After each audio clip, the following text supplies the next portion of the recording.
Yun, napaka-healthy. Yun, kita ko na yung queen. Number 63. Grabe. Daming mga itlog dito sa kabila, oh.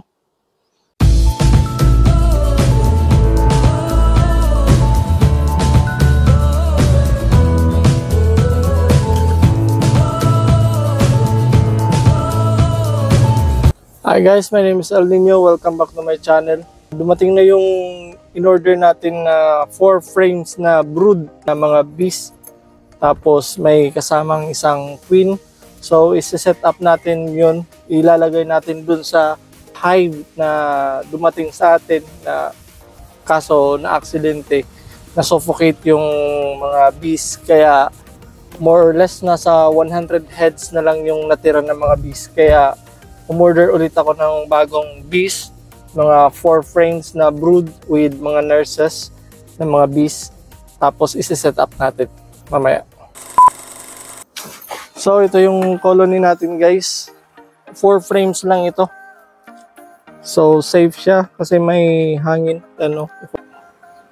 Yung kabila meron din butas na may screen para hindi sila makalabas. Mamaya papalabasin natin sila. Ilalagay natin sila dun sa luma nating hive. Nandito na tayo guys sa garden ni Kuya Larry at dito natin papakawalan itong mga bees. Dito natin ilalagay sa kanyang colony. Ito yung garden ni Kuya Larry. Tingnan nyo guys, maganda dito.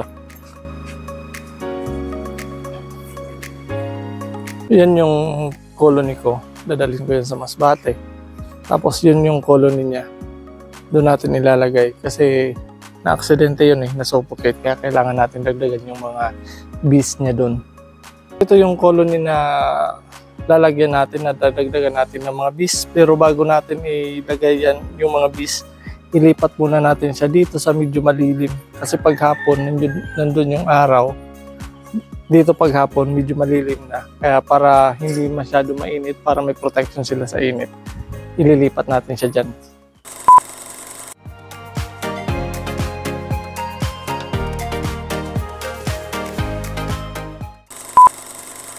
Mag-start muna tayo magpa-smoke para maparelax ulit natin yung mga bees. Yan yung sikreto para hindi tayo feasting ng mga bees.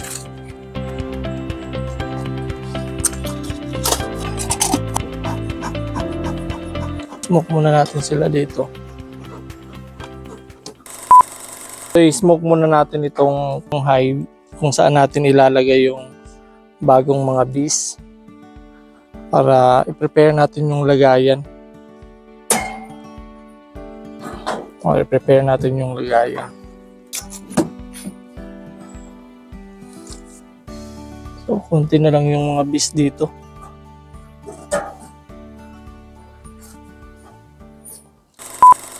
Ito pala yung gagawin ko guys. Tatanggalin ko muna yung hive na nandun. Tapos papalitan ko nito para malinisan ko muna yung bottom board. Kasi may mga bees pa doon na mga namatay dahil sa na-suffocate nga sa pag-transport. Kaya natin dadagdagan yung colony. Kasi nga more or less nasa 100 na lang yung bees na nasa loob. Kaya dadagdagan natin. Pero bago natin dagdagan, linisan muna natin. Palitan natin ng box. So tatanggalin muna natin yun. Ganito lang pagtanggal natin guys. Smoke lang ulit natin dito muna.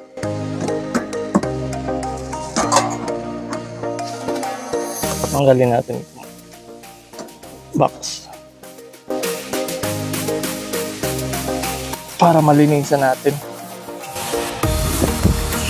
So kung nakikita nyo guys, makikita nyo may mga patay pa ng mga bees. Dahil sa na-suffocate nga sila.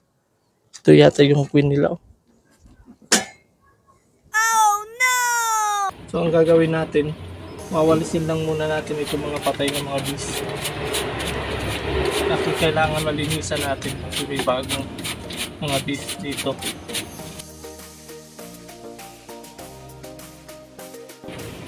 Tapos itong dito sa ilalim ay natatanggal naman ito. Mawalisan lang natin.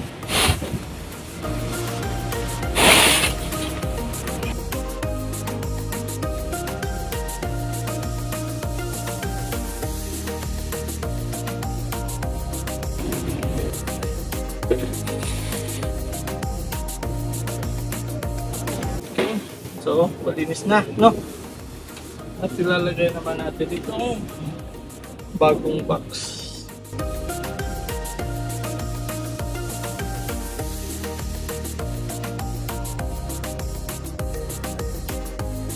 Kapisa pa lang, may bago pang TV dito. Marami pang bis dito guys. Dito sa akin banda sa likod, marami pang buhay na bis.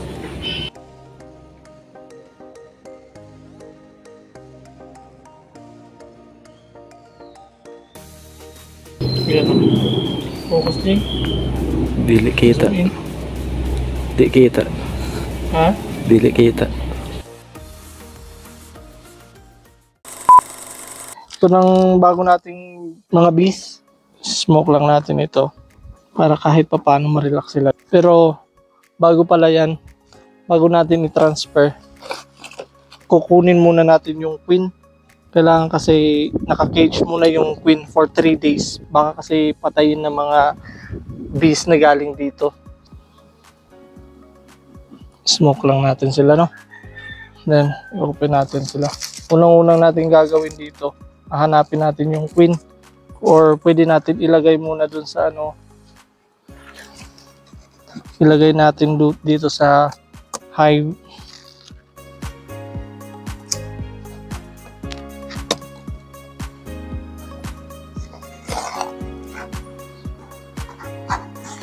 Pero hahanapin natin yung queen. I-cage muna natin siya.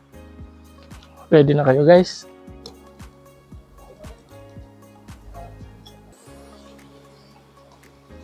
So, ilipat natin sila. Ito muna. Yeah. Dahan-dahan lang.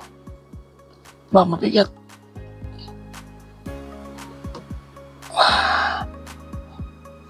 Ito yung sinasabi ko guys. Yung mga color brown. Mga eggs yan. So, i-merge natin sila dito sa lumang hive. Yun, napaka-healthy. Kung nakita nyo naman yung color brown, no? Mga itlog yan. So, i-merge natin sila dito sa isang grupo dito. Lumang grupo. Itatago. Baka makita mo dyan yung queen. Sabihin mo. Number 63, color green. Yan, yung brood. Wow. Yung brood, guys. Yung mga brown, yung mga eggs. Yan, yan yung in-after natin. Yan yung binili natin. Para makontinue natin itong colony nito. So, wala dito yung queen. Ilalagay ko na.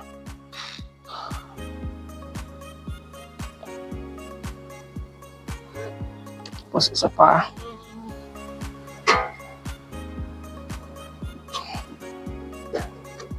Sumuk lang kamay ko para hindi din tayo ma-sting.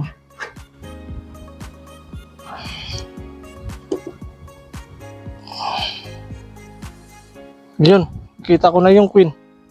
Focus mo sa queen. Number 3, number 63.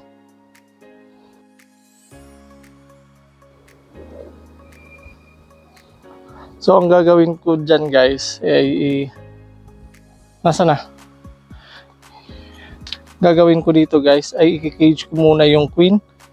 Hindi muna natin siya papalapitan doon sa ano, sa mga bees na dati na dito.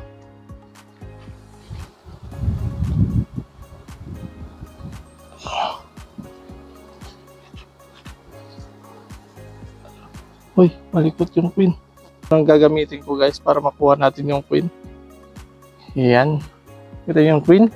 Woohoo! Very healthy, mataba yung queen. So, ilalagay muna natin siya dito.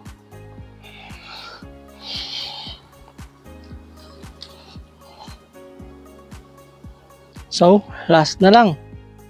Isang frame na lang. Ilalagay natin dito. Titingnan natin, no? Aba, mabigat. Parang puno. Grabe. Daming mga itlog dito sa kabila, oh. Woohoo! Daming mga itlog. So palagay ko makakasurvive na talaga itong makukontinue na itong colony na to dito sa lumang box.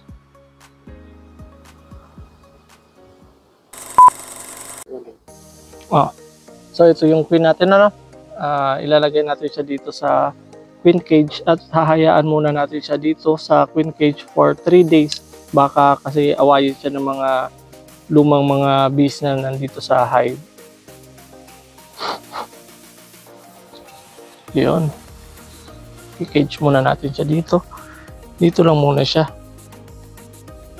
Sa kanyang hive. Nahayaan natin silang mag-merge dyan. Tapos ito naman mga bees, mga natira. Makikita nyo guys, oh. Imagine nyo you guys, kung dati takot tayo sa mga bees na baka ma-sting tayo. Ito sa harap ko, malapit lang sa mukha ko pero hindi ako ini-sting. Wala akong bee suit. Yan, oh.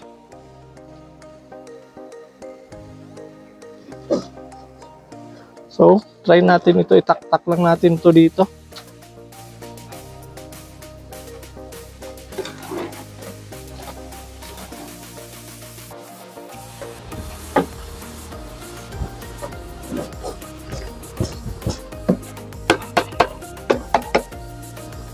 So, hahayaan ko lang muna siguro ito ditong box. Papagas pa sila ng mga pakpak nila guys. Tingnan mo, i-zoom in mo, lapit mo BJ. Yung ibig sabihin yan, niyayaya nila yung mga kasamahan nila, mga bees na dito na pumunta. Kasi ito na yung bagong bahay nila. So, nalagay na natin guys, At isisingitan na lang natin dito ng isa pang frame. Kuha tayo ng may nectar. Ito may mga nectar. Tignan mo, tingnan nyo guys, mga patay yan, na-suffocate sila sa pag-transport. At hindi naman ginusto ito ng binilhan natin. Na-aksidente lang talaga.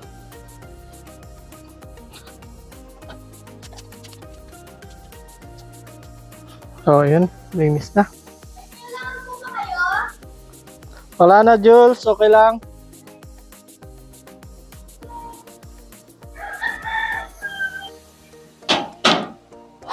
That's it. So, lalagyan lang natin ng pakain. Pollen substitute. Tapos, tatakpan lang muna natin yung queen natin dito. Hahayaan muna natin siya makapag-adjust yung mga kasamahan niya, yung mga bago niya mga kasama. Ganyan lang muna. Tatakpan natin.